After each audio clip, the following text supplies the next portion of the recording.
ഗിരീന്ദ്രാത്മജാം രുദ്രപത്നീം ഭവാനീം ഭജേ ശസ്ത്രരാജത്കരാം സിംഹവാഹാം സഖേ തേസ്തു രമ്യം പ്രഭാതം സുഖസ്ര പ്രദീപ്തോസ്തു കാവ്യേന തേ സൗഖ്യദായി.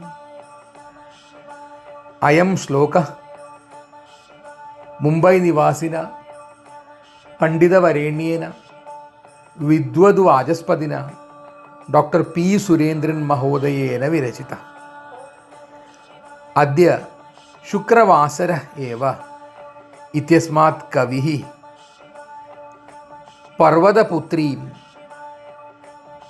പരമേശ്വരവല്ലഭാം ആയുധധാരിണീം സിംഹവാഹനാം താം ശിവാം ആരാധ്യ സർവസുഹൃദ്വരേഭ്യ മനോഹരം പ്രഭാതം സൗഖ്യപ്രദം ശുക്രശോഭിതം സുദിനം ച ആശംസതേ. അയം ശ്ലോക കവിന ഭുജംഗപ്രയാതേ ഏവ വിരചിത.